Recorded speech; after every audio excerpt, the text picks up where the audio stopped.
Day 5, Job 6 through 9, where we're reading through the Bible in a year. Job 6 through 9. Then Job answered and said, "Oh, that my grief were fully weighed, and my calamity laid with it on the scales, for then it would be heavier than the sand of the sea. Therefore my words have been rash, for the arrows of the Almighty are within me. My spirit drinks in their poison. The terrors of God are arrayed against me. Does the wild donkey bray when it has grass, or does the ox low over its fodder? Can flavorless food be eaten without salt, or is there any taste in the white of an egg? My soul refuses to touch them. They are as loathsome food to me. Oh, that I might have my request, that God might grant me the thing that I long for, that it would please God to crush me, that he would loose his hand and cut me off. Then I would still have comfort. Though in anguish, I would exult. He will not spare, for I have not concealed the words of the Holy One. What strength do I have that I should hope? And what is my end that I should prolong my life? Is my strength the strength of stones, or is my flesh bronze? Is my help not within me, and is success driven from me? To him who is afflicted, kindness should be shown by the friend, even though he forsakes the fear of the Almighty. My brothers have dealt deceitfully like a brook, like the streams of the brooks that pass away, which are dark because of the ice, and into which the snow vanishes. When it is warm, they cease to flow. When it is hot, they vanish from their place. The paths of their way turn aside. They go nowhere and perish. The canvases of Tamar look, and travelers of Sheba hope for them. They are disappointed because they were confident. They come there and are confused.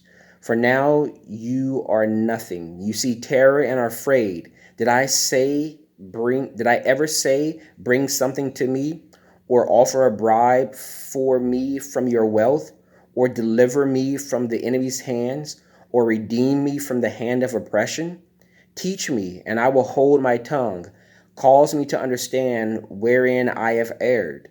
How forceful are right words! But what does your arguing prove? Do you intend to rebuke my words and the speeches of my desperate one, which are as wind?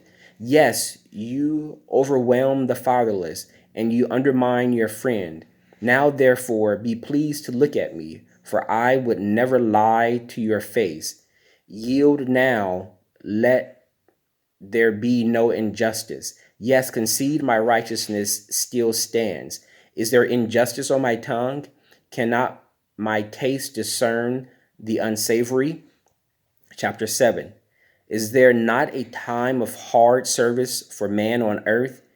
Are not these days also like the days of a hired man, like a servant who earnestly desires the shade, and like a hired man who eagerly looks for his wages? So I have so I have been allotted months of futility, and wearisome nights have been appointed to me. When I lie down, I say, when shall I arise and the night be ended? For I have had my fill of tossing till dawn.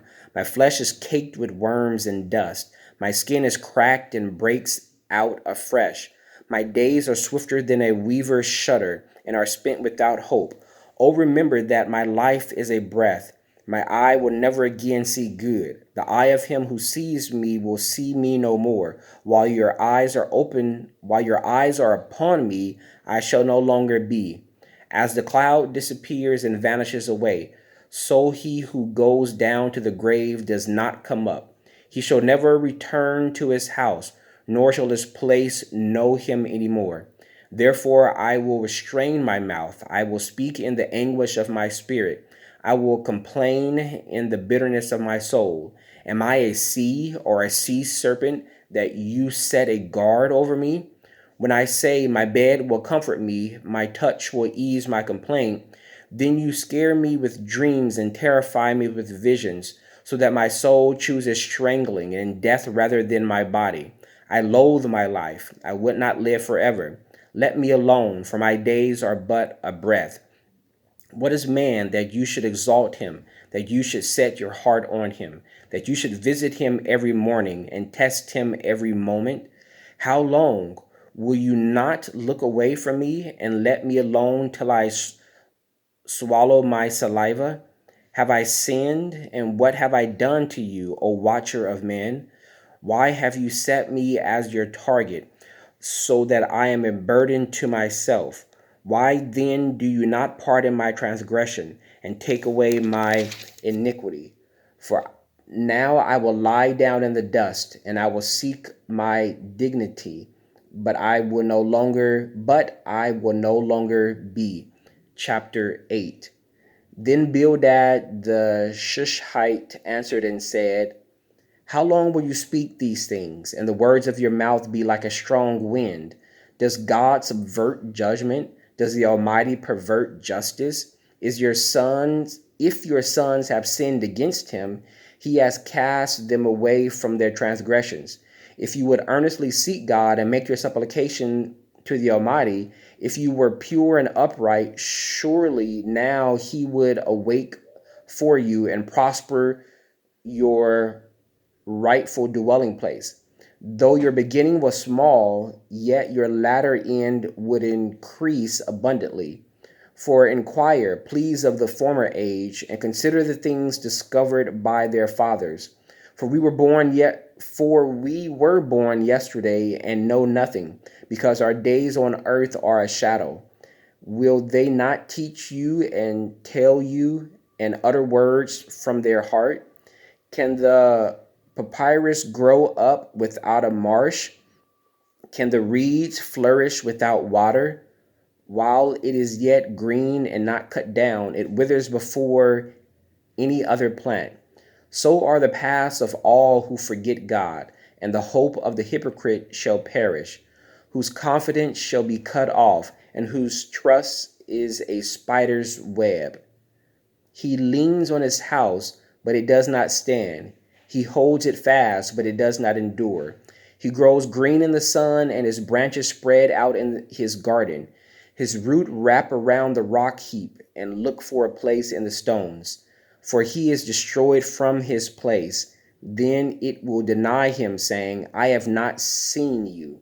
Behold, this is the joy of his way, and out of the earth others will grow.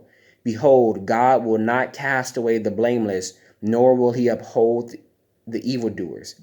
He will fill your mouth with laughing and your lips with rejoicing. Those who hate you will be clothed with shame, and the dwelling place of the wicked will come to nothing. Chapter 9. Then Job answered and said, truly I know it is so. But how can a man be righteous before God?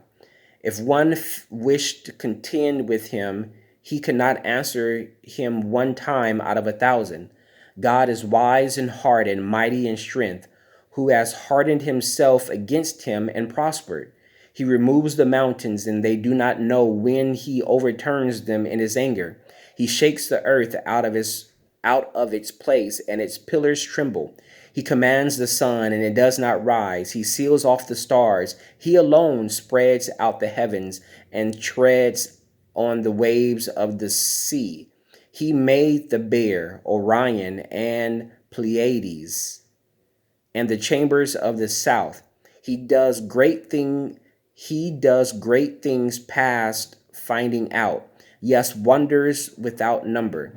If he goes by me, I do not see him. If he moves past, I do not perceive him. If he takes away, who can hinder him? Who can say to him, what are you doing? God will not withdraw his anger. The allies of the proud lie prostrate beneath him. How then can I answer him and choose my words to reason with him? For though I were righteous, I could not answer him. I would beg mercy of my judge. If I called and he answered me, I would not believe that he was listening to my voice.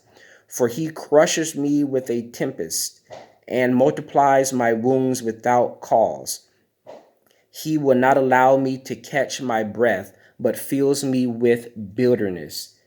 If it is a matter of strength, indeed he is strong. If of justice, who will appoint my day in court? Though I were righteous, my own mouth would condemn me. Though I were blameless, it would prove me perverse. I am blameless, yet I do not know myself. I despise my life. It is all one thing. Therefore I say, he destroys the blameless and the wicked. If the scourge slays suddenly and laughs at the plight of the innocent, the earth is given into the hand of the wicked. He covers the faces of his judges. If it is not he, who else could it be? Now my days are swifter than a runner. They flee away. They see no good.